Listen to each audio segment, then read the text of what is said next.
Donc bonjour à tous, merci d'être présents. Merci.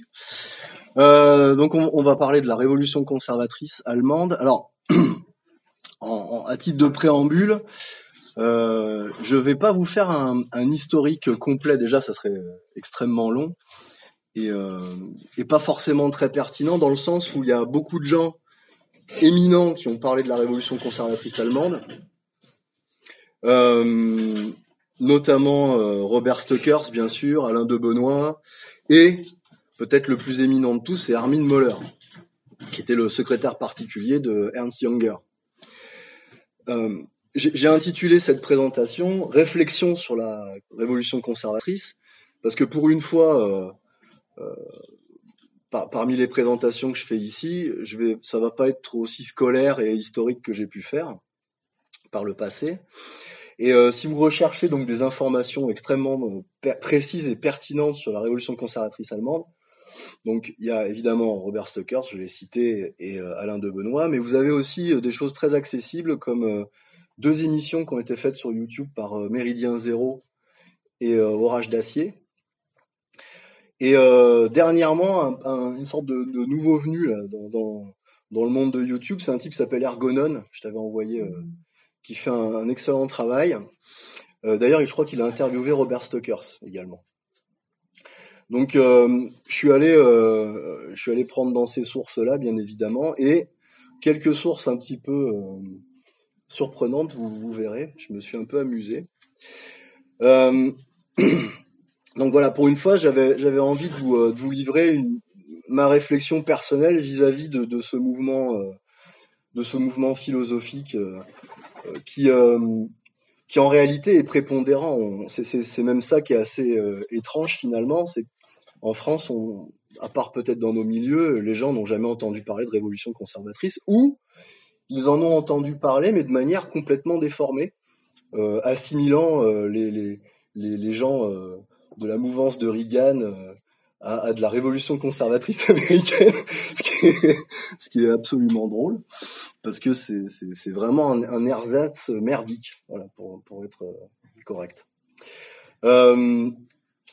Ça peut paraître à certains un peu étrange qu'un type comme moi, c'est-à-dire que moi en fait, mon pseudo c'est le colonel Von Hagen, je m'occupe du cercle Richelieu, je suis royaliste, je me déclare, je m'identifie comme c'est la mode maintenant.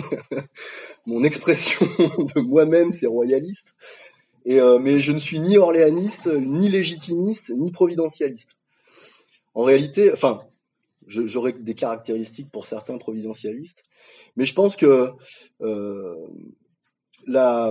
en fait, je voudrais résumer si je devais résumer ma réflexion vis-à-vis de ce que nous vivons en ce moment, la phrase que j'ai trouvée, c'est une nouvelle société féodale, aristocratique, héritée de nos ancêtres indo-européens et basée sur la trifonctionnalité. Ça va, ça reste, c'est faisable. Ouais, ça devrait aller. Oui, bon après c'en est un dérivé, on est d'accord. Donc c'est ce que j'allais dire justement, oratores, bellatores, laboratores. Donc la base en fait de ce qui deviendra la royauté française plus tard, et sachant que la royauté française est un peu une exception parmi tous les peuples européens. On s'appuie donc sur un socle culturel que l'on peut tracer jusqu'à l'aube des civilisations européennes. Attends, j'ai des messages qui pop là. En fait, on peut plonger nos racines, et c'est un exercice que je suis en train de faire, je pense que ce sera une prochaine présentation que je vous ferai. On peut plonger nos racines jusqu'à l'âge du bronze. Donc en fait, vous savez comment ça s'enchaîne. On passe du néolithique au chalcolithique, l'âge du cuivre, et puis ensuite à l'âge du bronze. Et au bronze tardif, on va avoir vraiment une autre transformation de société lorsqu'on va arriver à la culture de Hallstatt, etc.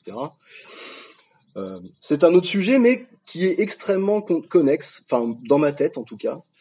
En fait, on pourrait dire qu'on a une sorte de continuité de ces âges-là, c'est-à-dire de moins 3000 jusqu'à 1789. C'est-à-dire que pour moi, en fait, on a 5000 ans d'histoire cohérente, basée sur la trifonctionnalité. Et on a donc un arrangement de la société à son état naturel. En tout cas, de mon point de vue. Alors, pour en venir à la révolution conservatrice, je vais vous en parler, et ensuite on reviendra un peu sur mes réflexions vis-à-vis de ça. Déjà, le terme révolution conservatrice, on l'a souvent dit, confère au paradoxe. Comment une révolution peut-elle être conservatrice? A priori, le principe d'une révolution, c'est pas de conserver, c'est de renverser un pouvoir existant pour le changer. Alors, mon propos ici n'est pas de vous dire si le changement est bon ou mauvais, parce qu'en fait, je peux vous donner deux exemples. Pâques 1916 et la Révolution française, il y a un abîme qui les sépare. Pâques 1916, je parle de l'Irlande, bien sûr. L'un, donc Pâques 1916, vient rétablir une culture et un peuple dans sa souveraineté, leur principe, c'est de dégager les Anglais, ce qui est pas mal. Moi, je trouve que c'est un bon projet aussi. Et par contre, l'autre fait l'inverse et démarre un processus qui pourrait aujourd'hui mettre fin à la France, mettre un terme à ce qu'est la France. Et plus largement, cette révolution française s'inscrit dans une destruction de la culture et de l'héritage européen. Alors, quand je dis héritage européen, je parle pas de l'Europe, de leur machin avec leur torchon bleu avec des étoiles là. C'est pas, bien évidemment, pas de ça dont je parle. Je parle de l'Europe traditionnelle, l'Europe culturelle, l'Europe des Indo-Européens, tout simplement. Et donc, le terme révolution conservatrice, à l'époque de la révolution conservatrice, que l'on situe en général entre, on va dire, la Première Guerre mondiale et le démarrage de la Seconde Guerre, un petit peu avant. Normalement, on dit que ça s'arrête aux alentours de 1933 à peu près, étrangement. C'est un hasard, je pense. C'est donc Armin Möller, en fait, dans sa thèse de doctorat, qui va mettre le terme révolution conservatrice en place et qui va le conceptualiser et il va donc dégager plusieurs courants. Armin Möller, pour mémoire, bien sûr, c'est quelqu'un qui va naître en 1920 à Bâle, en Suisse, et qui mourra le 4 juillet 2003. Donc c'est un de nos contemporains, à Munich. Et donc c'est sa thèse de doctorat qui sera à l'origine du livre sur la révolution conservatrice, qui est disponible ici même, si je ne m'abuse. Et ce qu'il faut savoir sur la révolution conservatrice, c'est que ce mouvement philosophique va méditer sur les grandes questions qui agitaient leur époque. C'est-à-dire que ces questions qui agitaient leur époque étaient donc la technique, l'État, la ville, l'identité, la guerre, la crise religieuse, le marxisme, le libéralisme et la justice sociale, ainsi que la question nationale et l'édification européenne. Ça, c'était vraiment tout le champ d'études ou de réflexion plutôt de la révolution conservatrice à leur époque. Donc ces sujets, en fait, qui sont les sujets d'études de la révolution conservatrice, je vous les répète ou c'est bon? La technique, l'État, la ville, l'identité, la guerre, la crise religieuse, le marxisme et le libéralisme, la justice sociale, la question nationale et l'édification européenne. Curieusement, ce sont toujours des problèmes actuels. On est toujours en train de l'identité plus que jamais, la technique plus que jamais, l'État plus... rien n'a été résolu, c'est toujours le même merdier en fait. Ce qui est intéressant dans la révolution conservatrice, c'est que c'est un mouvement intellectuel, c'est une droite, mais certainement pas une droite libérale. Et déjà, c'est intéressant, ce prémisse-là. Elle peut être aussi bien chrétienne que tournée vers les religions européennes anciennes. Alors, j'évite d'utiliser paganisme personnellement, ou néopaganisme, ou mythologie, parce que j'ai une vision de la religion qui est personnelle, et je trouve que mythologie est dépréciatif.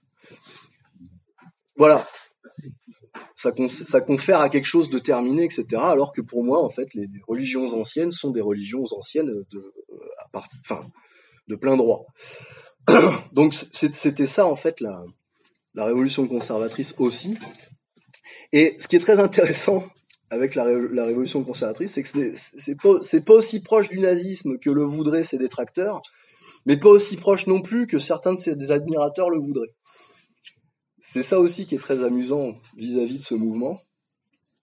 La révolution conservatrice, en fait, par la suite, je dirais KR, conservative, ça ira plus vite,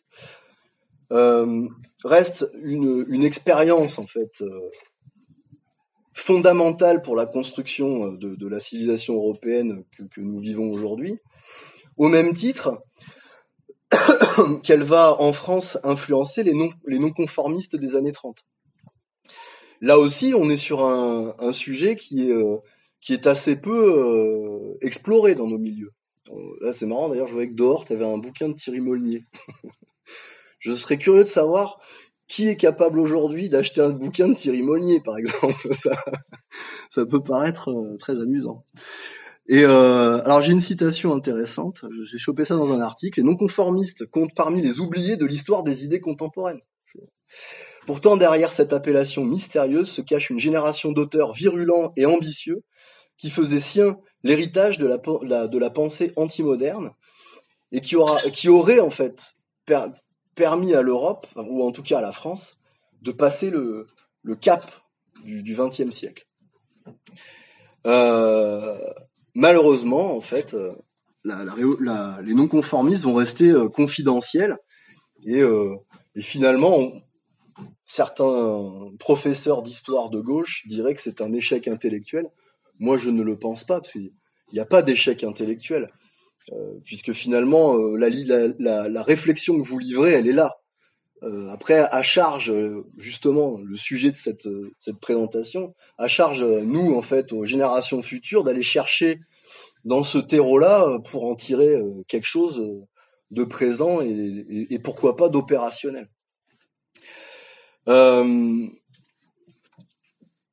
Bon, je vais peut-être pas forcément non plus trop m'étendre sur les non-conformistes, mais ça reste un sujet connexe à la KR, bien sûr. Ça va quand même donner des revues comme Esprit ou Ordre Nouveau, qui ont quand même une importance, en tout cas dans nos milieux, à la genèse de pas mal de mouvements.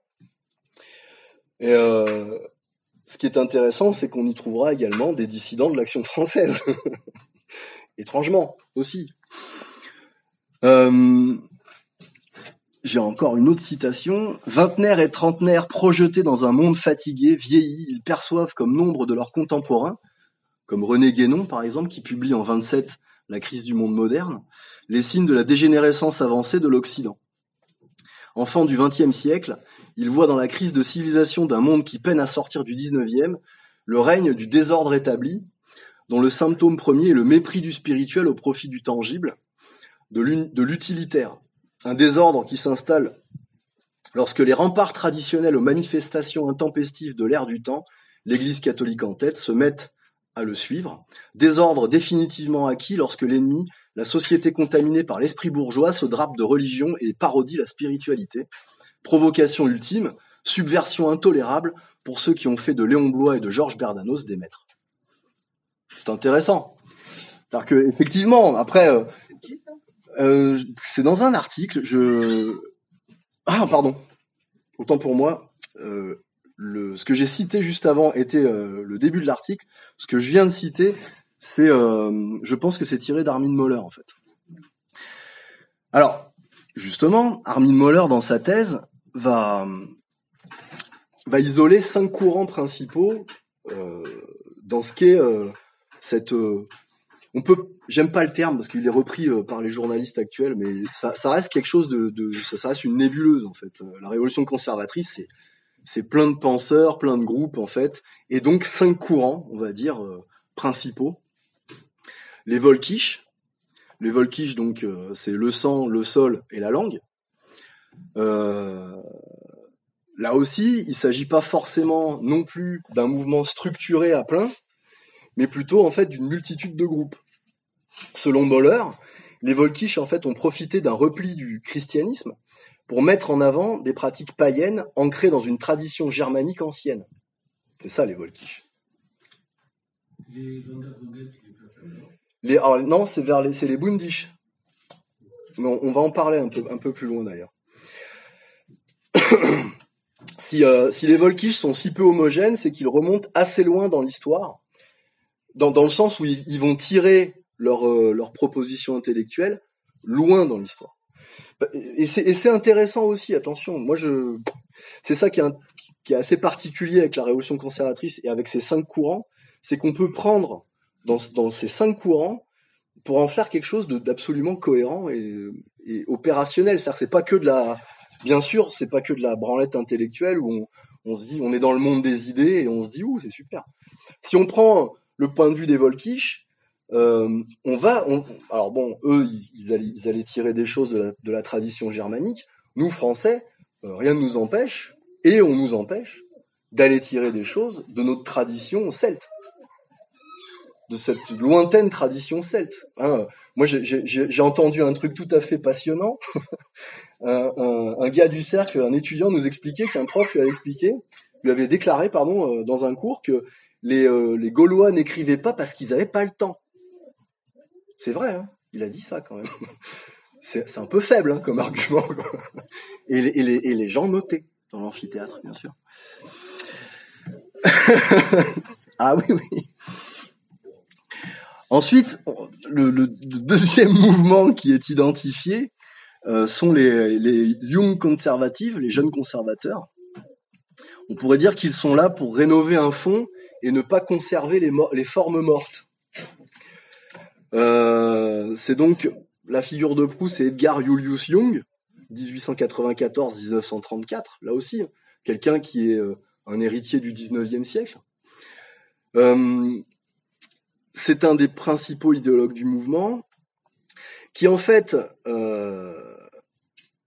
qui était l'adversaire de droite du national-socialisme.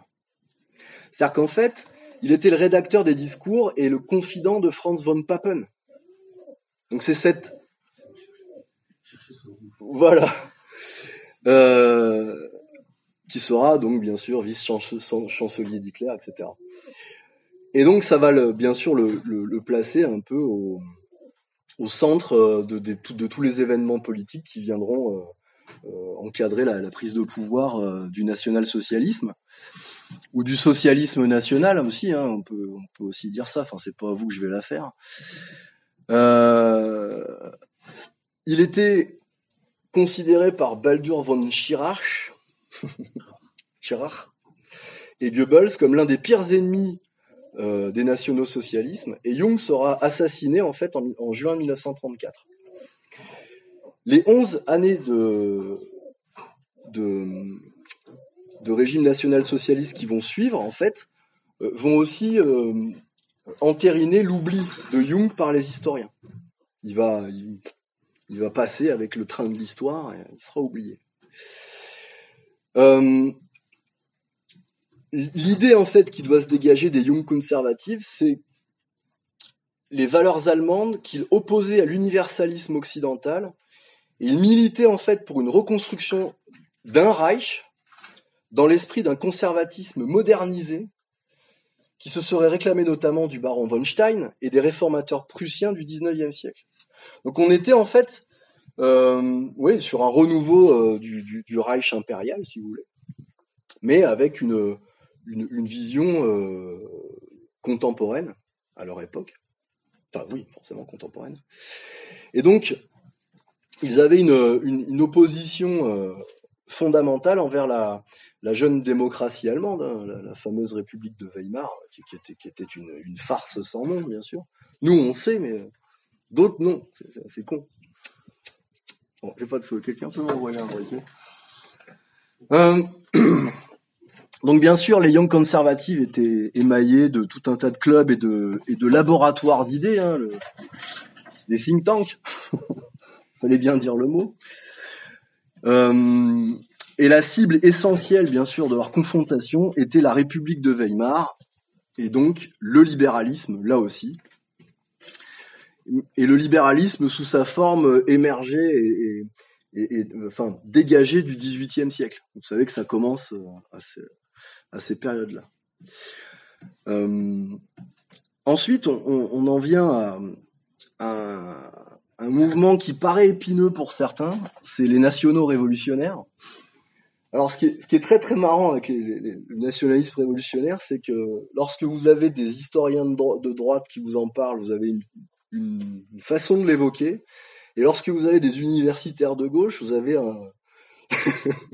vous savez qu'on leur donne tout un tas de sobriquets à ces pauvres nationaux révolutionnaires. Ce sont des gauchistes de droite, ce sont des nationaux communistes, des fascistes de gauche, des nazis Mao, vous connaissez ce terme bien sûr, ou des rouges bruns, qui est aussi un des termes très très souvent employés. D'ailleurs, je m'étais amusé, je vous le conseille, d'aller sur des sites Antifa, etc. Vous avez des articles de 12 pages sur ce qu'est un rouge brun, comment identifier le rouge brun. C'est très très drôle, ils ont des manuels quand même ces gens. Oui. PSN, l'huile. Non, mais on est d'accord.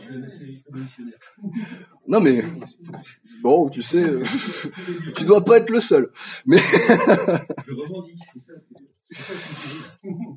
Mais je comprends. Mais je pense qu'il vaut mieux en rire, parce que je pense que cette pensée issue de l'universitaire gauchiste, on va dire de ses écrits, de ces gens qui écrivent sur nous en quelque part, ils ont besoin de nous discréditer, sauf qu'ils savent plus comment faire à un moment donné, parce que non mais c'est vrai. Là, si ces gens prenaient la peine de lire Hans Younger, ils comprendraient bien que leur logiciel à eux est bancal. Alors c'est toujours pareil.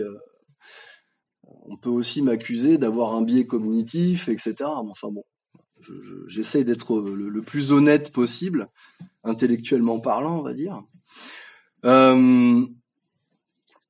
Certains expliquent aussi que les suites du nationalisme révolutionnaire vont se construire via une sorte de fascisme de gauche, donc ou alors il y a aussi le terme léninisme de droite. Enfin, tout cela est absolument inintéressant.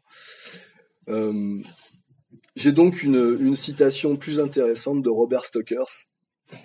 Le camp national révolutionnaire au sein de la révolution conservatrice est donc, pour l'essentiel, un camp de jeunes anciens combattants, directement ou indirectement influencés par Nietzsche et par Barès, ce qui est quand même fondamental. Alors, il précise bien qu'ils sont influencés par Barès via l'interprétation dont en faisait Hans Younger. Camp qui souhaiterait bien, si l'occasion se présentait, faire un coup à la façon du général Boulanger, cette fois avec les corps francs du capitaine Erard.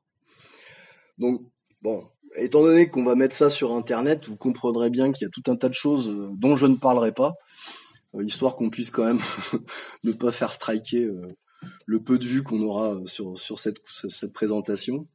Je vous renvoie, je pourrais vous donner un lien à l'article dont j'ai tiré la citation, qui est de Robert Stokers. La démarche spirituelle de Younger trouve-t-elle son salut dans l'écriture et dans les voyages?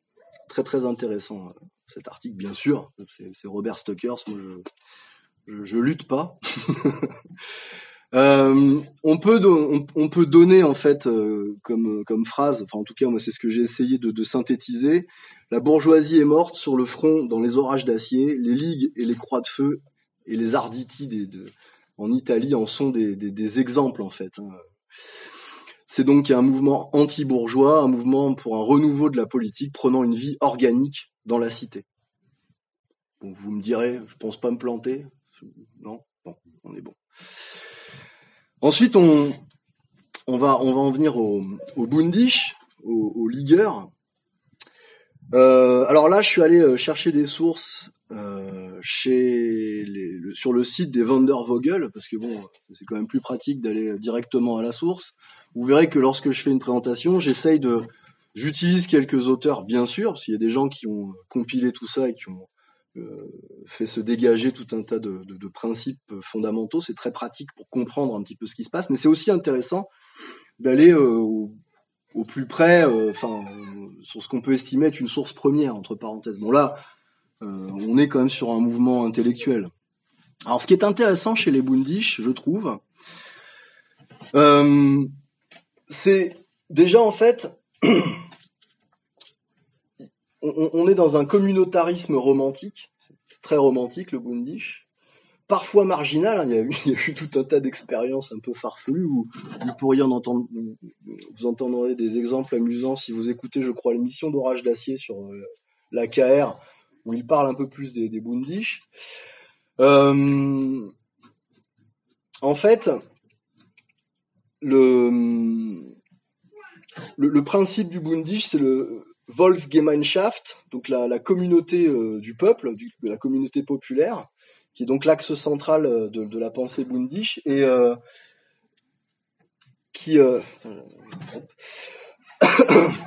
donc ils vont tirer leur matière des penseurs scandinaves, du vieil anglais, et parfois même en dehors de la sphère germanique, plus largement vers les Celtes, en fait, vers tout l'héritage celte. Là aussi, c'est pas un hasard, hein, si tous ces gens vont chercher au plus loin. Alors, pareil, hein, pour un des auteurs, un des penseurs du Bundish, la notion de Volksgemeinschaft correspondait à l'idéal absolu, l'utopie finale, le télos ultime et salvateur de tous les mouvements de jeunesse, indépendamment des clivages idéologiques et religieux. C'est presque un art de vivre. On est plutôt dans ce sens-là, hein. Cette communauté du peuple n'obéirait pas, comme la démocratie weimarienne, à des principes mécanicistes, mais à des lois naturelles organiques. Là aussi, ça c'est un principe intéressant, qui ferait tomber les différences et les inégalités de classe et instaurerait une profonde solidarité entre tous les ressortissants du peuple. J'ai envie de dire, c'est un projet intéressant, monsieur, mais est-ce que c'est très pragmatique et est-ce qu'on peut en tirer quelque chose ?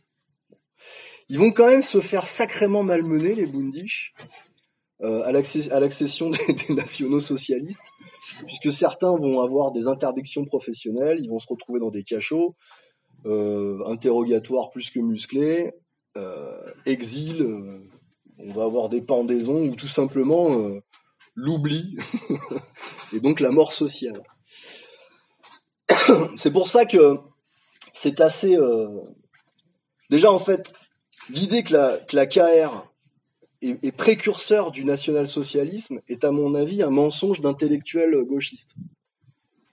Parce qu'en fait, on peut effectivement tirer... Bien sûr, il y a des passerelles qui vont se faire, mais il faut quand même bien identifier qu'il y a des différences sacrément prégnantes.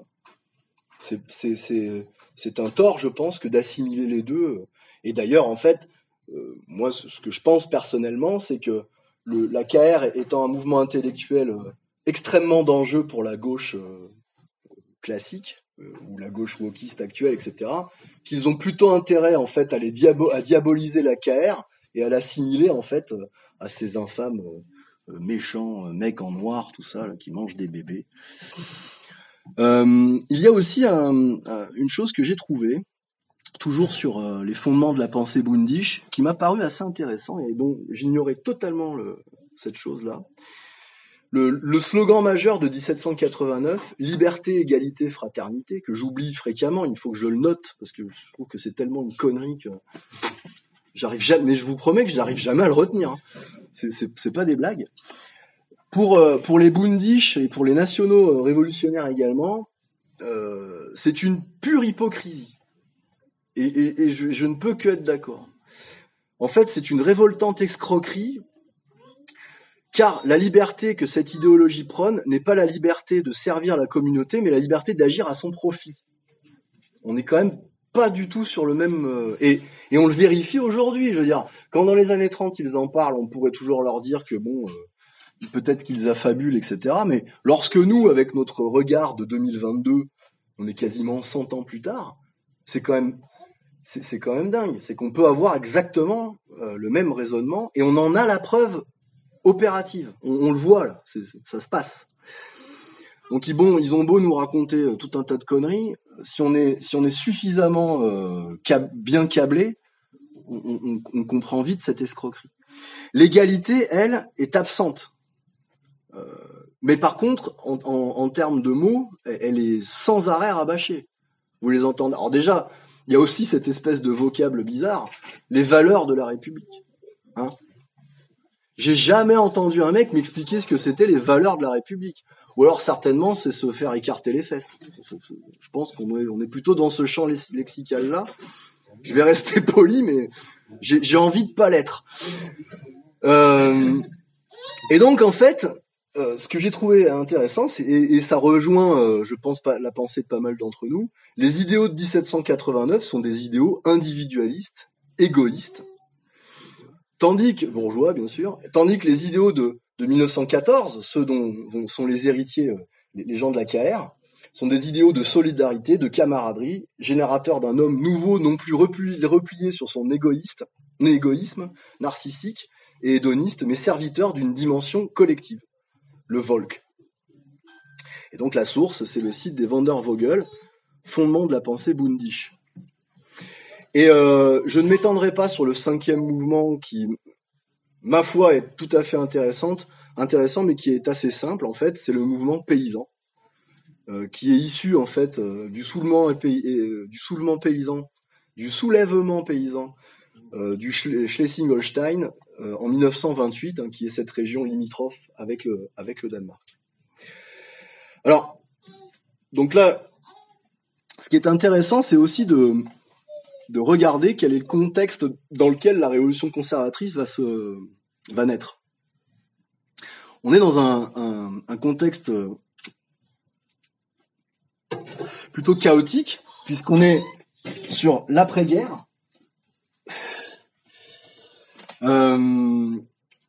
Et donc toutes les années qui vont suivre jusqu'à l'accession, jusqu'à l'avènement du Troisième Reich.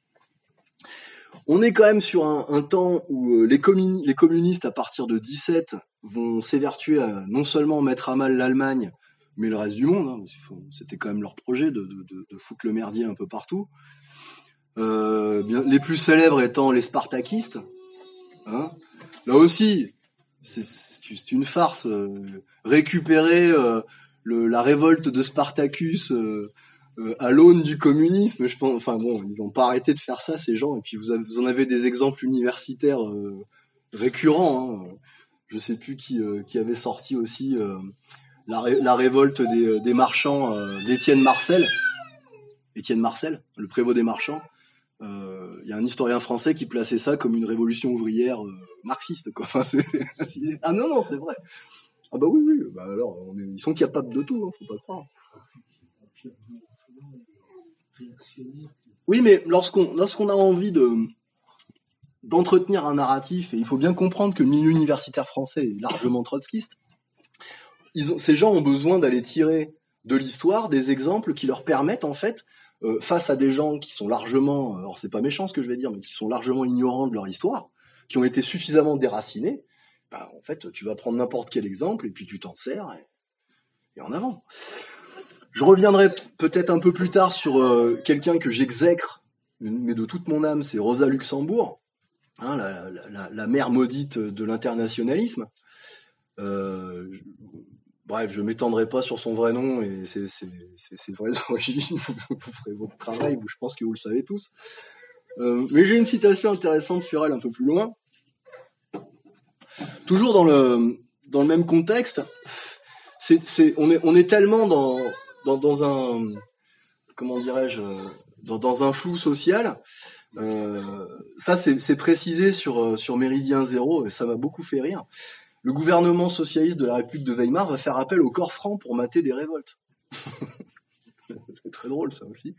Et d'ailleurs pendant la vidéo de Méridien Zéro, il y a, je sais plus qui le dit. C'est comme si Hollande appelait Serge Ayoub pour mater les bonnets rouges. C'est du génie. Parce que c'est exactement ça. Ça aurait été drôle. Mais bon. Et cette période aussi voit les nationaux révolutionnaires se dire que le moment est propice peut-être aussi d'accélérer les choses pour avoir des résultats, hein, c'est ce que va se dire Ernst Jünger. Alors, je suis aussi allé chercher des informations, comme je vous le disais, dans les milieux intellectuels, j'ai trouvé ça intéressant. je vais pas trop m'étendre dessus parce que je trouve qu'il y a des choses pas tout à fait pertinentes, mais je pense que il faut être aussi honnête et en parler. C'est un certain Louis Dupeux, hein, qui est un historien français, né en 31 et mort en 2002. C'est un germaniste, professeur à l'Université d'histoire contemporaine de Strasbourg. Il est considéré comme un des plus éminents spécialistes de l'histoire allemande du XXe siècle et a étudié le climat idéologico-culturel de l'entre-deux-guerres en Allemagne, en particulier la révolution conservatrice et le national-bolchevisme. Là aussi, j'ai un peu fait l'impasse sur ça, parce que sinon, effectivement, on peut se faire une présentation de plusieurs heures. Il y a quelques perspectives chez lui qui sont intéressantes. C'est-à-dire que lui, en fait, au lieu de reprendre la thèse d'Armin Mohler, il dégage effectivement plusieurs clivages. Ce sont ses termes. 5 clivages. Alors bon, il parle d'un clivage de partisans attardés, mais très peu nombreux, du pessimisme culturel et les tenants d'une pseudo-modernité d'autre part.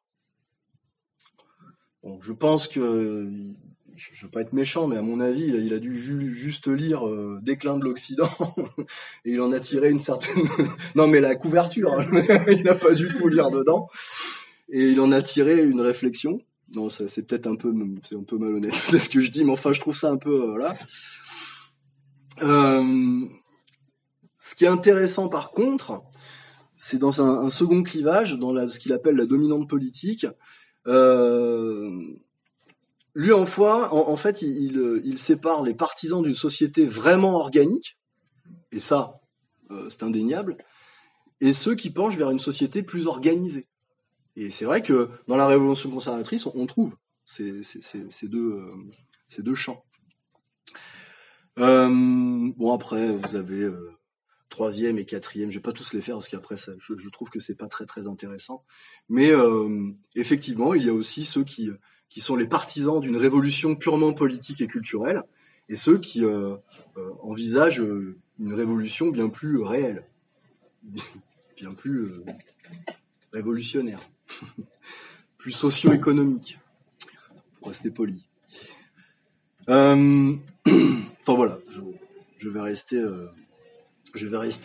à ce niveau-là pour ce qui est de ce monsieur. Parmi les grands auteurs, bien sûr, j'ai fait une petite liste. Donc on a Carl Schmitt, bien sûr, Werner Sandbach, Arthur Molen van den Broek, hein, qui était un des grands auteurs des Young Conservatives, Ernst Niekisch, pour le national-bolchevisme, bien sûr Oswald Spengler, mais d'ailleurs qui va être repris bien plus tard par des conservateurs américains dans les années 80. Hein. Il va servir de socle à certaines théories diplomatiques dont on parlait tout à l'heure, par exemple. Bien sûr, Ernst Jünger et Armin Mohler. Je pense que j'aurais pu en mettre d'autres, mais je n'ai pas voulu trop vous écraser avec des informations. Alors, je me suis permis de résumer ce que je pense, moi, être une phrase directrice de ce qu'est la KR. Je dirais que c'est un individu enraciné pour avoir une stabilité en tant qu'homme. Parce qu'en fait, on fait société avec des hommes. On parle souvent de société et de culture, mais avant tout, une société, c'est la somme de ces hommes, avec un grand H, hein, pas que des mecs. Ces hommes, en fait, qui créent des familles, qui créent des clans, etc. Donc, ces gens peuvent s'appuyer sur une tradition inscrite dans les temps et dont ils sont les héritiers. Je pense que je vais le répéter assez souvent. Je me suis amusé, en fait, à vous faire un exemple qui vaut ce qu'il vaut. Si on considère un individu né sur le plateau ardéchois, bon, c'est un exemple qui m'est assez familier, donc j'ai pris un événement, un manche-chèvre, comme on les appelait. Cet individu, même aujourd'hui, hein, là en 2022, s'il est resté en fait dans son milieu, il va posséder en fait génération après génération un truc tout simple. Il va avoir un patrimoine physique. la famille aura plusieurs maisons de famille, des terrains, etc. Donc, d'une manière très matérielle, il est ancré dans son territoire. Il va avoir développé au fil du temps des relations interfamiliales, par les mariages, parce qu'à l'école, vous étiez avec un tel, etc. Donc là aussi, il est ancré, ça paraît évident ce que je suis en train de dire, mais j'ai le sentiment qu'aujourd'hui, il faut le répéter. Hein, il va avoir un rapport à sa terre, en fait, tout simplement. Il va aussi avoir un ancrage spirituel. Car en fait, il va développer un sentiment d'appartenance et une appartenance qui va en fait lui permettre de réaliser qu'il appartient à une communauté de pensée. J'ai appelé ça comme ça. Pourquoi ? Parce qu'en fait, quand vous vivez au contact, moi je vis au contact de ces gens là-haut, ils ont une tournure d'esprit. Les gens dans un territoire, lorsqu'ils y sont depuis plusieurs générations, ils ont une tournure d'esprit qui leur est propre. C'est normal. On va développer en fait ce genre de choses. Nous sommes des êtres humains. Je sais pas, les habitudes, les us et coutumes qu'on disait, qui vont donner en fait ces fameuses traditions.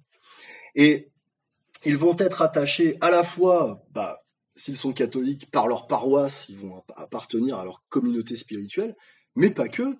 On sait très bien que, alors, je pense que ça s'est malheureusement beaucoup perdu ici, mais ça reste encore vrai, peut-être encore en Bretagne. On est encore, dans certaines familles, ancrés par les traditions qui sont issues de l'âge de pierre, enfin du néolithique. Donc, en vivant sur son territoire, il a donc cet ancrage matériel et cet ancrage spirituel. Ça peut aussi paraître enfoncer des portes ouvertes, mais tous ces éléments en fait d'enracinement vont créer ce que je pense appeler une stabilité. Cette stabilité, une stabilité en tant qu'être humain, enfin même individuel. Il sait où il habite, il sait pourquoi il habite là, il a autour de lui des gens sur lesquels il peut compter, il sait aussi qui sont ses ennemis immédiats, parce que c'est pas le monde des bisounours, vous avez toujours le connard du village que vous pouvez pas encadrer. Mais ça fait partie de cette société, c'est quelque chose de sain et de naturel. En fait, cet enracinement crée une stabilité, donc individuelle, et qui donc, par la vie que vous avez de la vie de tous les jours, par les mariages, en fait, vous allez créer une société et une culture stable, parce qu'elle est enracinée sur son territoire. Le contre-exemple, vous allez voir, vous me direz ce que vous en pensez. Le contre-exemple vient des individus déracinés, qui en fait, alors là, on sort du plateau, ces gens déracinés qui ont atterri dans les fameux quartiers. Ces gens, en fait, donc l'immigration extra-européenne, etc., qui n'a strictement rien à voir avec nos cultures. Ces gens-là, en fait, soit se déracinent, soit sont poussés à se déraciner, enfin peu importe, on s'en fout. Ils arrivent là, et ils sont déracinés. Et quand vous observez bien la façon dont ces gens ont de fonctionner, ils essayent de s'enraciner avec leur propre bagage à eux. Ils ne cherchent pas à adopter, en fait, ce qui se passe, enfin, le milieu dans lequel ils arrivent. Ils sont, sans mauvais jeu de mots, un corps étranger. On est d'accord. Et ils vont, en fait, essayer de transformer les codes locaux, notre code de vie, en fait, à leur propre image. Vous prenez un gamin des quartiers nord de Marseille, si vous l'observez, il a sa propre culture. Une culture désincarnée, déracinée, certes, mais une culture. En fait, j'ai appelé ça la culture du jogging, basket, casquette, rap, drogue, vol de bagnole, banditisme en bande organisée, pseudo-islam à barbe et djellaba et Nike. Bon, c'est dur à dire, mais je pense que ça résume pas mal la situation. Mais quand vous observez ces gens, juste d'un point de vue, vous l'observez, c'est cette culture-là. On peut dire que quelque part, vous devez avoir chez ces gens-là des conservateurs. Alors, des gens, en fait, qui veulent absolument que ça dure. C'est leur putain de culture. et qui est là, en fait, bien sûr, comme je le disais précédemment, c'est un problème, parce qu'elle est aussi éloignée de la nôtre que nous le sommes de la leur. Et donc, ils essayent de s'implanter. Alors, je vais faire une... ce sont des individus déracinés de leur culture d'origine, et malheureusement ou heureusement, comme les êtres humains tendent tous vers la vie en société, ces gens-là, en fait, avec leur société malade, ils font société. C'est une société de merde, mais ils font société, ils vivent entre eux. Pas de souci, ça fonctionne. Ça fonctionne d'une manière complètement délirante lorsque nous, avec notre bagage culturel européen, on les regarde faire. Mais eux, tout va bien, en fait. C'est ça qui est dingue. On pourrait... J'ai raté le truc, là. je me suis emballé. En fait, on pourrait leur rendre service. On pourrait les rémigrer. C'est là où, en fait, quelque part, on nous diabolise le principe de rémigration, mais en réalité, on rendrait service à leur culture. Parce qu'on permettrait à ces gens de se réenraciner dans leur culture d'origine. En fait, ces gens, c'est pour ça en fait que moi j'ai une compréhension de ce qu'est l'islamo-gauchisme qui m'est personnelle. Pour moi, en fait, l'islamo-gauchisme, c'est ça. C'est vouloir se déraciner de sa culture et de vouloir absolument être une espèce de corps étranger au milieu d'une culture qui en principe est homogène. Donc vous devez absolument, dans le plan des mondialistes, vous devez absolument détruire la culture initiale pour la rendre suffisamment poreuse et en fait y injecter un apport étranger et continuer en fait à l'éclater.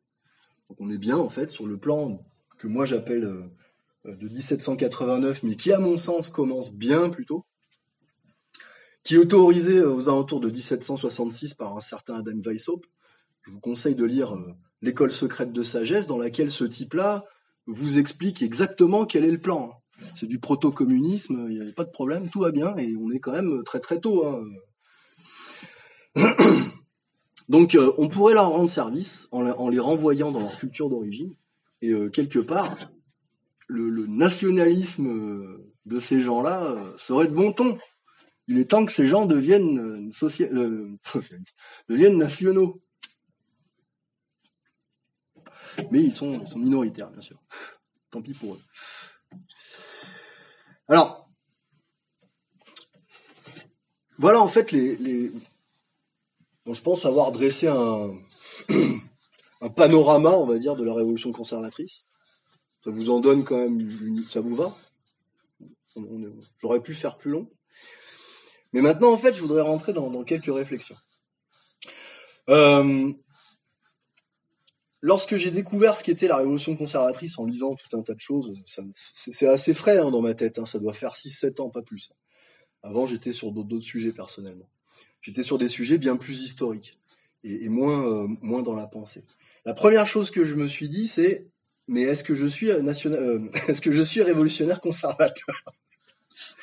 Oui, non, ça c'était autre chose. C'était une autre période. Bon, ça suffit.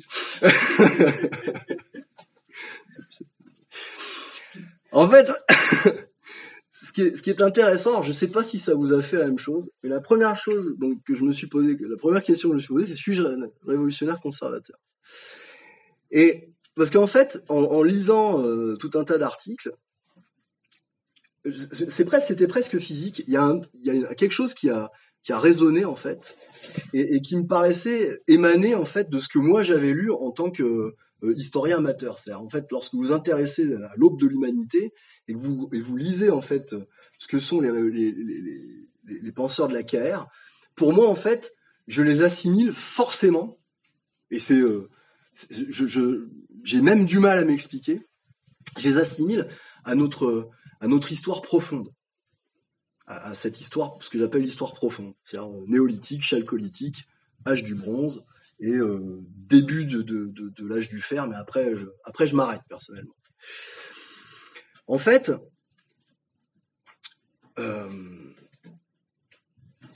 pour moi ça représente ce qui est la droite authentique.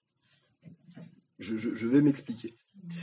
C'est en fait cette organisation, cette vie organique de la cité. Alors, plusieurs questions se posent, quitte à passer pour un gauchiste. Parce que le questionnement, en fait, quand vous énumérez enfin moi c'est une réflexion que je me fais, quand vous énumérez toute une liste de questions, quelque part vous êtes dans le gauchisme, puisque vous êtes dans toute l'attitude du débat et du questionnement. Ces gens-là sont dans le monde éthéré des idées, et je pense que c'est quand même intéressant d'être un peu plus dans le pragmatisme. Cependant, c'est peut-être aussi l'écueil de la droite, c'est peut-être aussi trop de pragmatisme. Alors, au final, lorsqu'on appartient à cette espèce de courant de pensée, lorsque je m'interroge, moi en tant que royaliste, suis-je un révolutionnaire conservateur ? Peut-on l'être encore ? En a-t-on encore les moyens ? Et arriverons-nous jamais à l'être, finalement ? Pourquoi ? Parce que même si l'on s'en défend et même si on essaye d'avoir une hygiène de vie correcte, on va dire, on est quand même entouré par de la bourgeoisie. Nous sommes embourgeoisés bien plus que l'étaient nos ancêtres.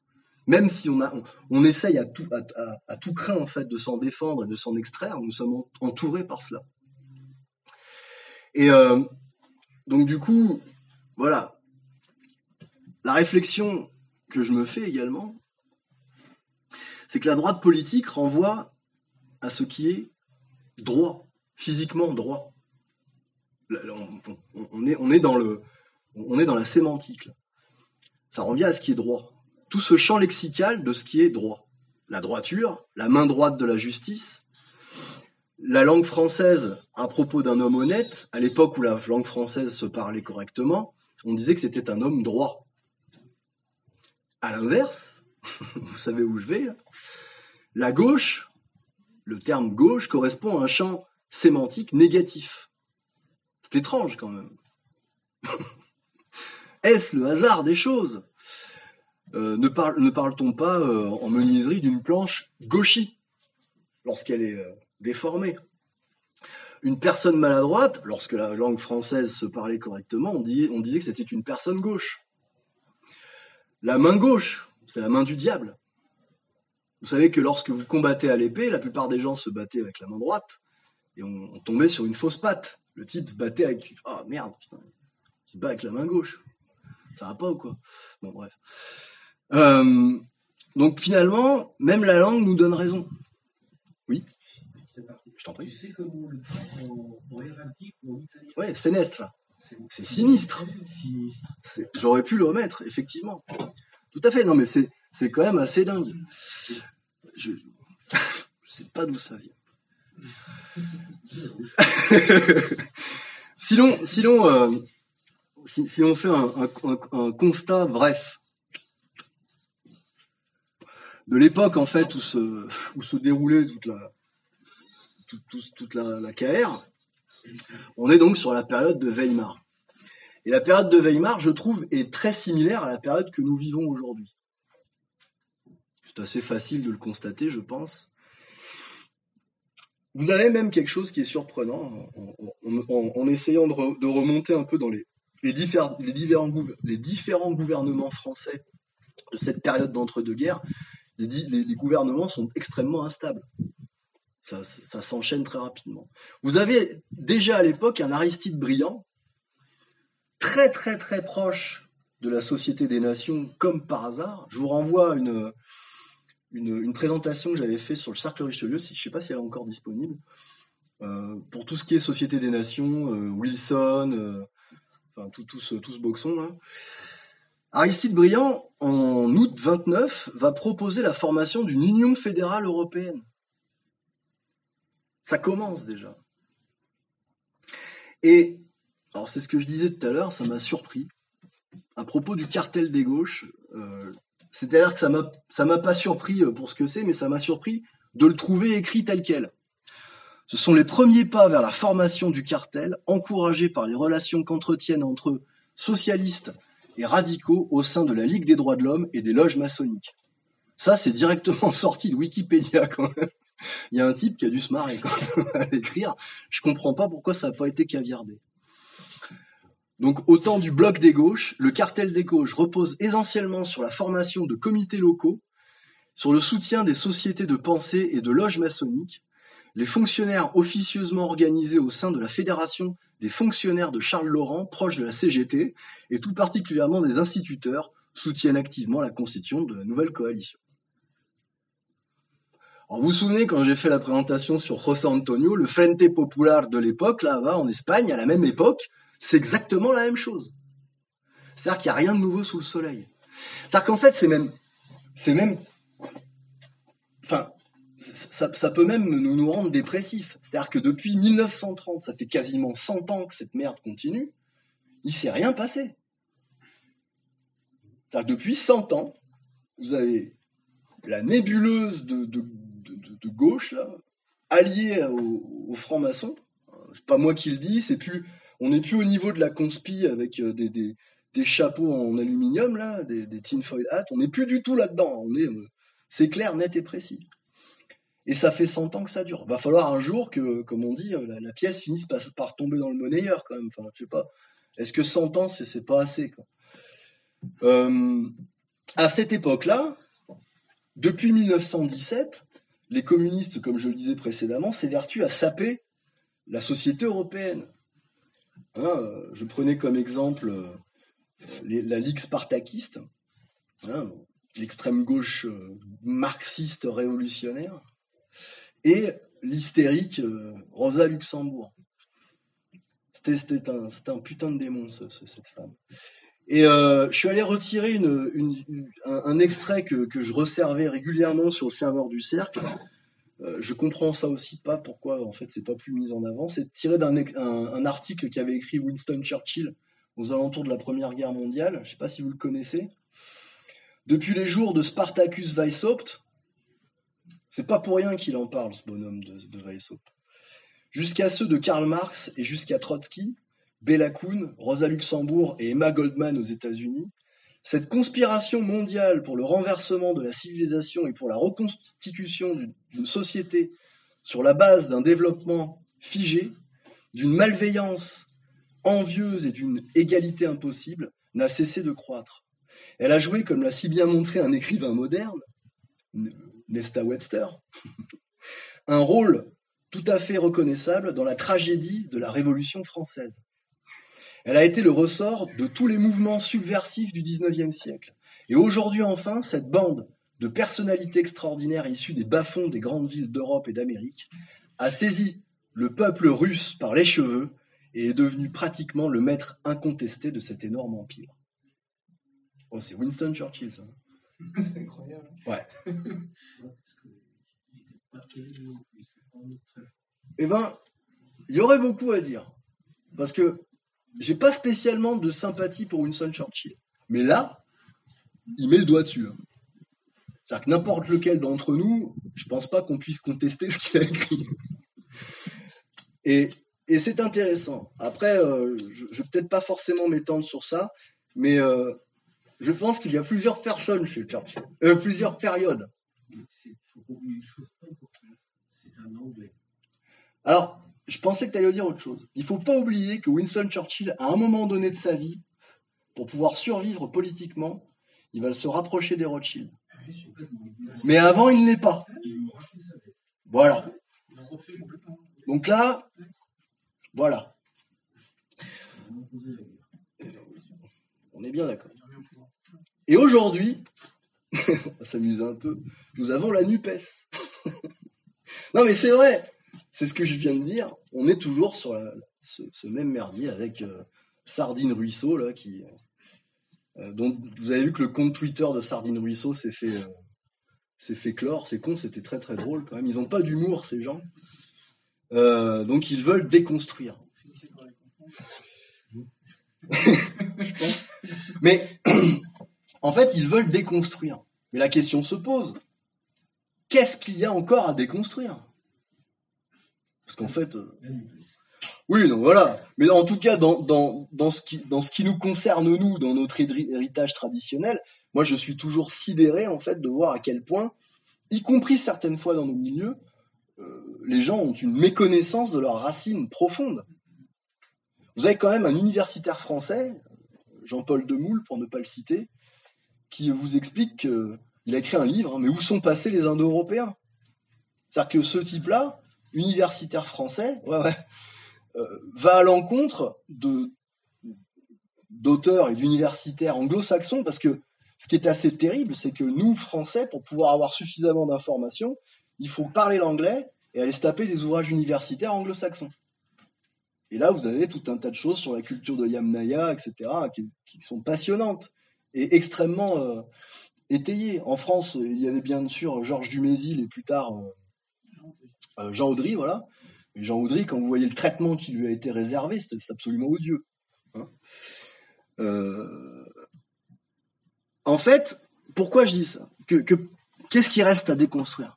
Parce que, en fait, nous sommes en face, là, aujourd'hui, nous sommes en face des ruines de la culture européenne. C'est déjà... la destruction est consommée. Et je pense qu'il faut l'admettre. Mais c'est pas grave. C'est pas grave parce que, à partir du moment où on admet, où on comprend, en fait, que notre culture, malheureusement, a été détruite, et bien, en fait, ça peut nous donner, si nous sommes réellement d'authentiques guerriers, ce que je pense que nous sommes, malgré en fait le fait que on nous répète sans arrêt que nous ne sommes que des pauvres fiottes, non, en fait on est des guerriers. Et donc ça va peut-être nous permettre de... ça pourrait nous pousser, en principe, à aller se reconnecter avec nos profondes racines européennes, et d'aller puiser au plus profond de celle-ci afin d'en tirer la sève qui fera pousser de nouvelles forêts. Et j'utilise forêt volontairement. Armin Mohler écrivait quelque chose que je ne peux pas m'empêcher de vous lire. Si le mot conservateur signifie quelque chose de précis, force est de constater qu'à l'heure actuelle, il n'écrit pas aujourd'hui, hein. À l'heure actuelle, seuls des individus isolés sont conservateurs. Il s'agit le plus souvent d'écrivains ou de publicistes impliqués dans des actions de guérilla intellectuelle. Une guérilla d'autant plus grande que ces conservateurs sont généralement, sinon ennemis entre eux, du moins sans solidarité. À droite, cette solidarité de groupe est rare, alors qu'à gauche, elle s'établit presque automatiquement en cas d'attaque extérieure, toutes factions confondues. Il n'y a que trop de conservateurs qui veulent se sauver de l'étiquette démagogique, d'extrémistes. Entre parenthèses, réactionnaires, la dictature, fasciste, etc. Sous des étiquettes, ils se cachent sous des étiquettes comme libéral conservateur ou chrétien conservateur. Il y a les chrétiens démocrates aussi, c'est quand même parfait. Et en fait, ces gens... par malhonnêteté, je paraphrase après, ils jettent la pierre à leurs voisins en les traitant de pseudo-conservateurs. Mais cette recette ne les sauve que s'ils se gardent de toucher aux sujets véritablement brûlants. Or, ces sujets brûlants sont, aussi urgents que soient les problèmes culturels, économiques, sociaux et religieux, les questions politiques, dont l'enjeu est la survie ou l'extinction. C'est ce qu'écrivait Armin Mohler. Bon, une fois de plus, c'est absolument... rien n'a changé. C'est quand même terrible. Il va falloir qu'à un moment donné, les gens que nous sommes à gauche, si nous sommes révolutionnaires conservateurs, peu importe le courant qui nous est cher ou qui nous permet de mieux fonctionner, il va falloir qu'à un moment donné, on arrête nos conneries. Parce que malheureusement, ce sera trop tard. Et donc... pour être un homme entier et avoir une base solide, une fondation sur laquelle nous pourrons construire une société d'hommes, et là je vous livre moi ma réflexion, il faut redonner à nos proches, à nos enfants, les clés de leurs racines indo-européennes. Ce n'est pas un hasard que ce sujet, à mon sens, est occulté, voire vilipendé. Lorsque je pense, et je vous l'ai dit tout à l'heure, révolution conservatrice, dans mon esprit me vient immédiatement le terme d'indo-européen. C'est quasiment instantané. Pour moi, c'est inséparable. Et dans les premiers temps, il est vrai que je ne comprenais pas pourquoi. Je vais être un peu plus personnel. Je suis issu moi-même d'une branche paysanne de l'Orléanais et d'une famille de pieds noirs, teintée d'espagnol. Et j'ai découvert également que j'avais du sang amazigh, berbère. Et en fait, lorsque vous regardez ce que sont ces gens, ils sont tous de racines indo-européennes. C'est-à-dire qu'en fait, il doit y avoir ça c'est quelque chose que je répète assez souvent sur le cercle. Pour moi, il y a une sorte de câblage originel. On a notre câblage, on est câblé d'une certaine façon à la naissance. Et cet héritage, en fait, il est là. Les Anglais disent hard-coded, il est codé dans le dur, quoi. Et donc, en fait, je pense qu'à un moment donné, nous, en tant qu'individus, on a cette chose qui nous prend. Et il faut pas l'éducation est là pour nous la faire oublier, l'éducation scolaire, etc. Et c'est à ce moment-là, en fait, que nous, parents ou amis ou membres de cercles de pensée, etc., c'est à ce moment-là, en fait, qu'il faut reformer les clans ou les cercles, peu importe. Nous, au cercle Richelieu, on appelle ça des cercles de gentilshommes, mais on peut très bien assimiler ça à un clan, c'est absolument pas un problème. J'en venais même récemment sur le cercle à me dire que si je devais recommencer des chaînes YouTube, je ne mettrais pas tant le royalisme en avant, finalement.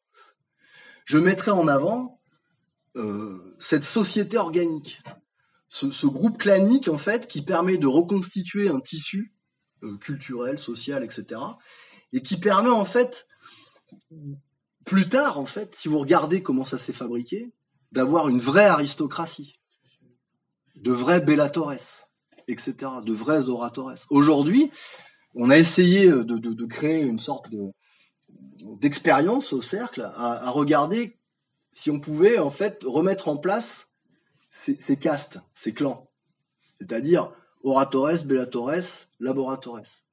Aujourd'hui, vous ne pouvez plus le faire. Ça n'a plus aucun sens. Plus personne ne peut rentrer, en fait, là-dedans.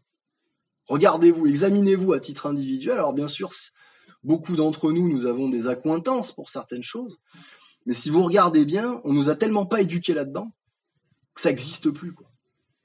C'est un problème. Ça a été complètement occulté par l'égalitarisme. C'est l'égalitarisme. L'égalité des chances. Vous êtes tous on est tous à l'école, c'est ce qu'on nous dit, on est tous des super humains, finalement. C'est incroyable. On peut tous faire des grandes choses. Et en fait, on maintient les gens dans cette espèce d'illusion. Ce faisant, comme ils n'en ont pas les capacités pour la plupart, ça neutralise tout. Et tout le monde se fout dans un putain de mur physique, hein. C'est-à-dire qu'en fait, au niveau professionnel, examinez les parcours de vos proches ou même vos propres parcours, on vous a tellement menti que on fait de vous des individus dépressifs, sans plus d'aspiration ni rien. Alors que si on prend le contre-exemple, et je sais que ça les fait chier souvent, parce que vous allez avoir, admettons, je sais pas moi, un fils de forgeron et des forgerons de père en fils, comme ça pouvait l'être, des gens qui faisaient partie en fait des corporations de métiers où on avait un vrai savoir-faire, où ces gens en fait de génération en génération s'amélioraient, perfectionnaient leur art, etc. Les gauchistes vont vous dire ah mais c'est horrible, comprenez. Alors qu'est-ce qu'il faisait le mec qui voulait faire autre chose? Alors je vais rester poli, mais pauvre con, il avait pas envie de faire autre chose parce que il était fier de cet héritage. Il avait envie de surpasser le maître. Il avait envie de devenir excellent à ce qu'il faisait. C'était naturel, c'était organique. Alors peut-être que certains sortaient de leur caste éventuellement.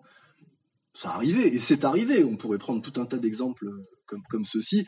J'ai des exemples notamment à la période de la Nouvelle-France, où des gens en fait ont commencé bateliers, je crois, et certains ont fini gouverneurs. C'est arrivé, c'était possible.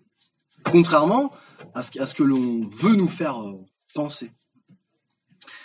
Et donc en fait, d'une manière générale, si l'on veut en fait que les hommes redeviennent stables, il est nécessaire que les jeunes gens dans leur construction aillent puiser au plus profond de leurs racines afin de saisir ce sentiment d'appartenance qui crée ce que j'appelle moi les hommes stables, cette stabilité en fait. Comme peut l'être un arbre, hein, c'est pas, enfin Yggdrasil, etc. Tous ces exemples-là ne sont pas fortuits.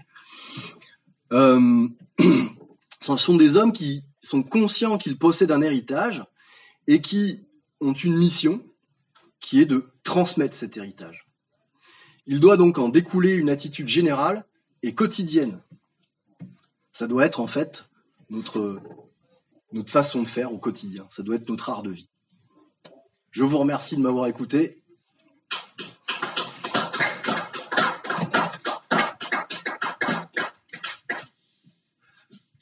On discute ?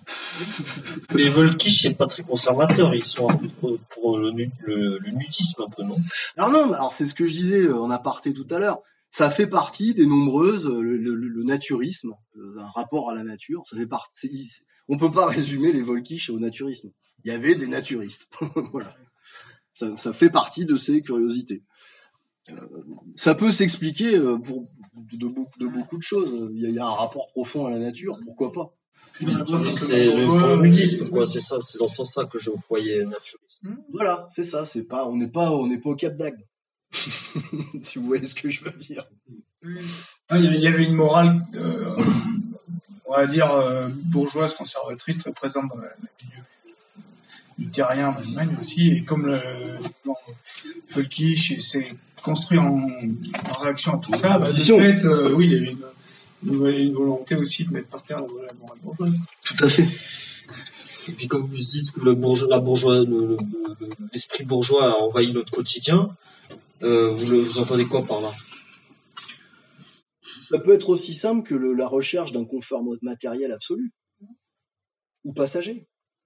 Je dis pas qu'on doit tous vivre dans le dénuement. Ah oui, ça oui. Mais il y a certainement tout un tas de réflexes. Je sais pas. J'ai critiqué cette superflu. L'esprit de vouloir. Par exemple, on peut très bien acheter des vêtements d'occasion. Ah oui. On n'est pas obligé tout le temps de racheter du neuf. C'est un exemple. Je sais que ma femme, en fait, passe son temps à faire ça. Et c'est pas plus mal. Enfin, et c'est même très bien, je veux dire.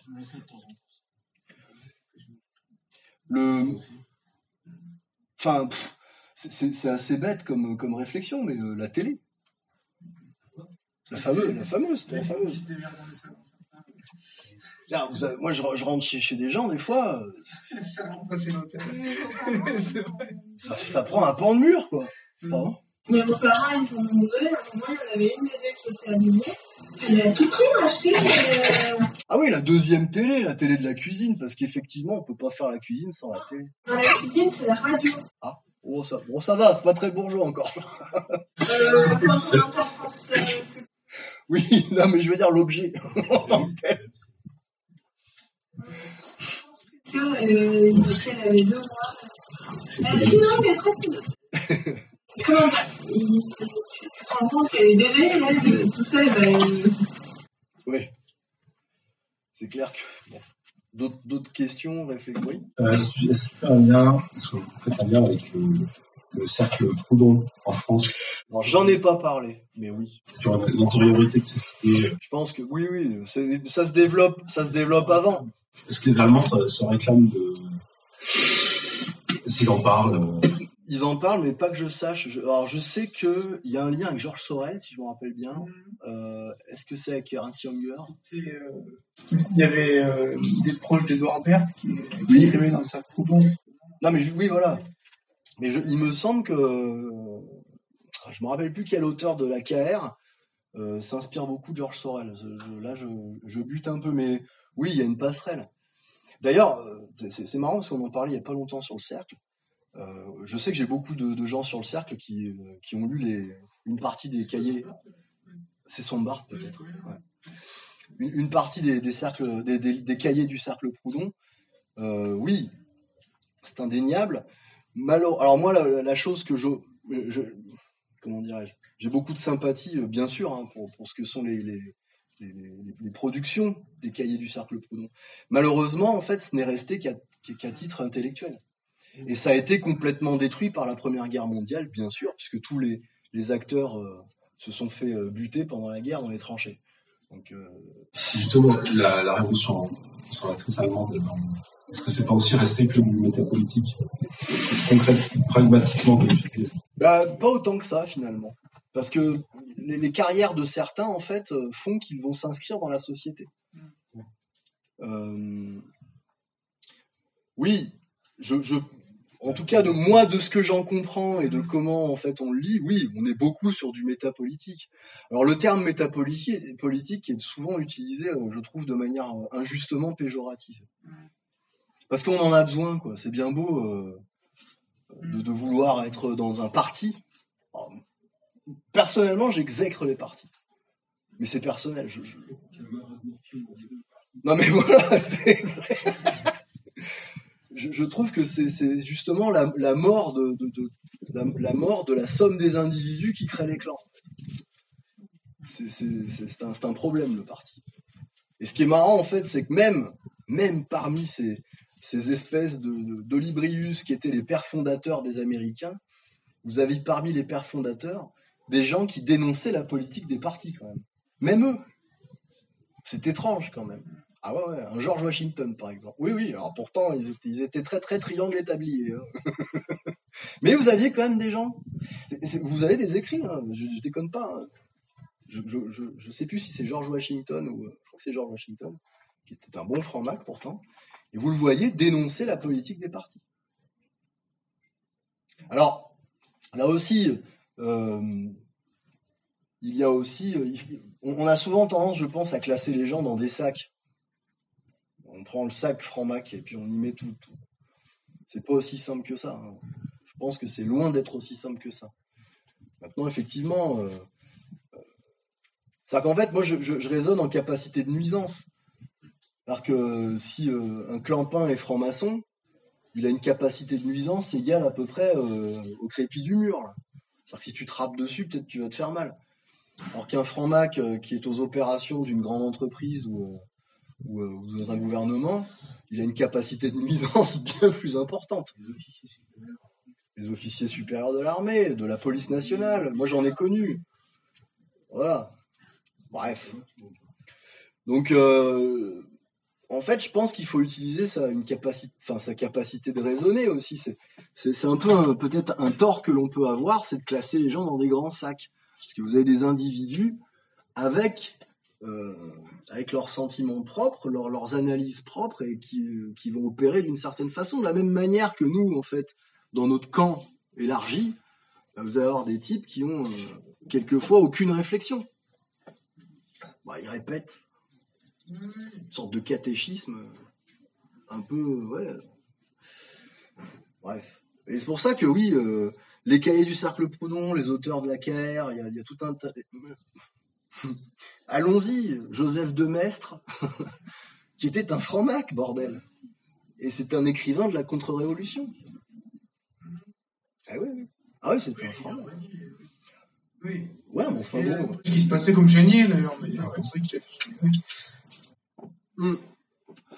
Mais là aussi, on parle des francs-maçons. Moi, je trouve que c'est un sujet de merde. Parce qu'en fait, effectivement... ils ont une capacité de nuisance évidente. Mais à mon sens, à force de creuser en fait dans les différentes organisations qui tirent et poussent les leviers, pour moi en fait ils sont en bout de course. Il y a des gens en fait qui ont une capacité de nuisance bien plus importante qu'eux et leur donnent des ordres. Ils font en sorte que ces gens-là, comme les universitaires, diffusent dans la société des doctrines et des analyses et des volontés qui sont pensées beaucoup plus haut. Là, en fait, on nous agite l'épouvantail Soros, l'autre espèce de tondu, là, comment il s'appelle ? Ah, Klaus Klaus Schwab, etc. C'est pas son fils, son neveu d'ailleurs, Soros. Non. Il y a un lien. Apparemment, sa mère, elle serait une Rothschild. Peut-être. Hein. Ouais, mais alors voilà, apparemment, machin. Mais attendez un peu. Prenons un exemple que j'aime bien. Je me rappelle jamais de son nom à ce monsieur. C'est un des CEO de Netflix. C'est l'arrière-petit-fils d'Edward Bernays. Ah bien sûr, celui qui est lui-même neveu de Freud. Alors, là par contre, moi ça je trouve ça intéressant. Pourquoi ? Parce que on a là en fait un Freud qui va pourrir littéralement la société avec son projet à la con. Et on a en fait un neveu qui réutilise de manière évidente tout ce qu'a écrit ce gars-là pour aller pourrir un peu plus la société. Il a un impact incroyable, ce gars-là. Et derrière, en fait, vous avez Netflix. Et quand vous regardez Netflix, c'est du Bernays tout craché. Là, ouais. Là, je veux bien m'amuser à tracer une ligne. Mais lorsque vous prenez, attends, laisse-moi finir. Lorsque vous prenez un type en disant ouais bon, il a des accointances avec la famille Rothschild, ça suffit pas. Voilà, ça suffit pas. Je pense qu'il faut. Moi, je suis pas gentil des fois. Il y a le complot-plot, quoi. Tu vois, le complot-plot, quoi. Il paraît que machin, non, ça suffit. Il faut arrêter les conneries. À un moment donné, en fait, je pense qu'il faut faire le taf. C'est-à-dire, en fait, il faut aller chercher la source, citer le mec, qu'est-ce qu'il a dit, comment il a dit, il est proche de qui, pourquoi il le dit, etc. Et en fait, tant qu'on fera pas ça, on n'aura pas un raisonnement suffisamment crédible pour stopper le type en face. Parce que, regardez bien comment fonctionnent les gauchistes, ils fonctionnent comme ça. Ils ont jamais lu un putain de bouquin et ils répètent ce que le mec d'à côté leur a sorti. Non, ça suffit pas. C'est pas possible. Ils ont gardé cette tradition. Tu parlais des métiers tout à l'heure qui sont. Qui se transmettent de père en fils. Mais bien sûr. Mais c'est bien là d'où vient le problème. C'est-à-dire que ce qu'on applique à notre société ne s'applique pas à eux. C'est évident. Mais c'est pas déconnant, c'est même d'une logique imparable. Quand vous prenez, vous avez un bouquin, c'est de Jean Lombard. Alors je bouffe le titre régulièrement. Allez le chercher ce bouquin, vraiment, je vous le conseille. Jean Lombard, c'était un chartiste.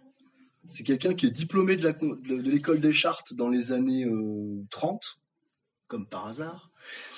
Donc l'école des chartes à l'époque, c'est quand même pas n'importe quoi, même encore aujourd'hui, faut pas croire. Il est lauréat du concours des ambassades, etc. Il devient diplomate et il va devenir, il va être à la tête de la bibliothèque nationale d'Alger, ce monsieur. Pendant la Seconde Guerre mondiale, il va s'évertuer à expurger les travaux maçonniques. Ça va lui être reproché à l'issue. En fait, il fait partie des services de renseignement. Il va faire partie de la résistance, mais au sortir de la Seconde Guerre mondiale, il va être épinglé pour ça et foutu en tôle quand même. Ouais, il y a un souci. C'est quelqu'un d'éminemment éduqué, prof d'économie, etc. Donc il va écrire un bouquin dont vous chercherez, j'arrive jamais à me rappeler, le titre est un rallonge comme la plupart de ses livres, Naissance du capitalisme et du libéralisme, machin. C'est une somme, c'est bourré de sources historiques. Et en fait, ce qui est intéressant, moi, c'était un bouquin que je cherchais, parce que j'essayais de remonter à la source encore. Vous savez, en fait, vous pouvez remonter à 1789, mais ça suffit pas. C'est pas assez. On sent qu'il manque un truc. Ça peut pas d'un coup sortir comme ça, et c'est 1789. Et si vous remontez, vous avez des choses intéressantes. À un moment donné, il cite un pape, Anaclète II, 13e, 14e siècle, qui en fait est un Baruch Léoni. C'est un converso espagnol. Donc de familles en fait, qui vont immigrer d'Espagne et qui vont se répandre en Italie, voire en Turquie aussi.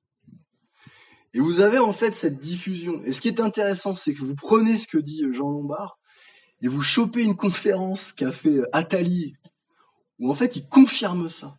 Il vous explique en fait que dès le XIVe siècle, il y a une lutte entre l'argent volatile, on est à la période médiévale, entre l'argent volatile et l'aristocratie terrienne possesseur de la terre et de l'immobilier. Ça date pas d'hier. Vous pouvez même remonter encore plus loin, je pense. Je vais pas, mais bon, on peut aller. Ça se voit bien dans les romans, ça. Oui, par exemple. Le banquier Fabien, ça. Mais si on parle de film, regarde 1792, là. La conquête de l'Amérique, là, Colomb. 1400, j'étais encore dans la Révolution. 1492. Bah, regardez qui finance. Avec son petit chapeau, là. Non mais sérieux, c'est dans le film, quoi. C'est parfait. Même ça, ils l'ont pas raté. Enfin, ils ont raté d'autres trucs, mais ça, il est là. Regardez le nom qu'il a. Bref. Donc ouais, il y a des choses qui se passent. 1666, la rédemption par le péché, etc. Oui. 566, on t'enlève le millier et t'as 566. Ah, mais c'est pas un hasard. Tu chercheras qui est Jacob. Jacob Franck. Non, avant Franck. Ah oui, je sais plus que c'est qui se convertit à l'islam faussement. C'est vite. Sa bataille, c'est vite. Voilà, bravo. Ah, puis là, on avait parlé, ouais. J'ai fait des vidéos sur ma chaîne là-dessus. Mais voilà. On peut tracer des choses, c'est certain. Après, je pense qu'il faut rester pragmatique. On a vraiment, en fait, au fil des siècles, une lutte classique entre ce qui est spirituel et ce qui est matériel. Voilà. Après, on peut extrapoler tout un tas de choses. Vous regardez les gens qui sont pro-science, pro-vax, machin, de nos jours, c'est très souvent des gauchistes. Ils ont la religion de la science, ce sont des scientistes. Chez droitard, nous, des religieux, On dirait des gauchistes de droite. Parce que la pensée de droite en France est une pensée complètement gauchiste. Ah oui, mais ça, on le voit. La fameuse, la fameuse droite parlementaire, c'est pour ça que je voulais préciser ce qu'était la droite. Ça commence à s'infiltrer dans l'extrême droite, ça. Il va falloir les dégager. Mais ça commence pas, ça a toujours existé. Bien sûr, c'est parce que peut-être j'ai 47 ans et qu'on a d'autres vécus, qu'on le voit, ça a toujours existé, il y a toujours eu ça. Parce qu'il faut pas oublier que la fameuse droite et la fameuse gauche française, ce sont les revers de la même pièce, issus de la Révolution française. Et la Révolution française, elle est éminemment de gauche, quoi, point barre.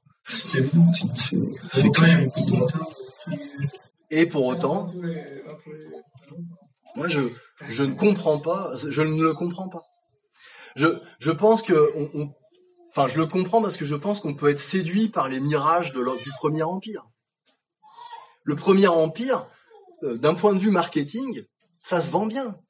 L'uniforme est beau, les batailles sont grandioses, etc. Et ça sert à répondre à la maçonnerie. Jusqu'en Amérique du Sud, hein, quand même. Simon Bolivar. La maçonnerie était quand même. Je pense peut-être même que c'est une des causes de la Révolution. Elle était tellement implantée dans la noblesse française que c'était une catastrophe. C'est ce que disait Jacques Bainville. Ici, Lafayette.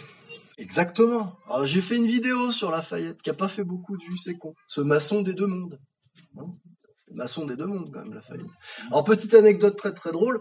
Le navire de Lafayette qui a été reconstitué il y a pas longtemps, comment s'appelle-t-il ? Oh mince. L'Hermione. Vous savez qu'ils l'ont refait, là. Vous savez qu'ils ont un problème avec l'Hermione ? Il est attaqué par la mérule. J'ai envie de dire, bien fait pour leur gueule. C'est-à-dire qu'en fait, c'est tellement des bras cassés qu'ils ont fait un bateau, mais ils l'opèrent pas comme un bateau à voile devait l'être. Et donc tout ça a pourri, et ce champignon attaque le bateau. Et le bateau est foutu. Enfin, ce qu'il faut savoir, c'est que lorsque l'Hermione va être lancée, j'ai trouvé ça dans un journal. Il y a une cérémonie maçonnique qui est faite juste avant, pour le consacrer. Ah, bien fait pour leur gueule. Vous savez qu'il n'y a pas à faire ça. Ah, c'est triste, hein, quand même. Mais je pleurerai pas sur l'Hermione. Ça vous montre juste que les piliers sont moisis. Ah oui, voilà, oui. Clairement. On évoque autre chose ou on met fin C'est bon ? Vous avez votre dose ? Sur les Van der Vogel, tu disais qu'ils s'étaient fait persécuter par les NS, mais en fait, c'est parce qu'ils voulaient tout récupérer. Oui, alors oui, il y a ça, ouais, tout à fait. Alors, j'ai pas évoqué ça du tout, mais oui. Il y a eu un élan pour récupérer les Van der Vogel dans les jeunesses. Et les Van der Vogel, ils voulaient pas. C'est pas leur projet. Ah, elle était facile, celle-là. Tiens, petit truc à côté, ça me fait beaucoup penser à... Lui, il sait que c'est une innovation de Florian Geer. Oui, alors je le connais pas. Les mouvements paysans du XVIe siècle en Allemagne sont des nobles, donc avec Florian Geer, qui ont des plus beaux chants qu'on se connaît. Il y a Gotts von Berliching. Ah oui, d'accord, oui. Qui étaient des troupes, enfin, qui avaient levé des troupes contre la noblesse allemande. Les serviteurs de la terre. Langsnart. Le emblème, c'était un godillon ou alors un coq rouge perché sur le clocher d'une ville. Ouais. Et c'était des gens, je sais que j'adore Ah ouais. Très intéressant. Oui, ça a été beaucoup. Bah oui, les Langsnert, Unsere liebe Frau, on sait qui l'a chanté. Ouais, voilà, etc. Qui sont en plus des chants magnifiques. Moi, en tant que reconstituteur historique, je suis souvent déçu parce qu'on n'a pas les mêmes mots en France. C'est quand même con. Quand tu veux faire de la reconstitution de cette période-là, bah, c'est quand même très classe le Langsnert. C'est pas pareil. On est romantique. On a un truc. C'est vrai. Hein, c'est dingue. Mais non. Monsieur de Turenne. Oui, c'est très juste. Ça date pas d'hier, tout ça.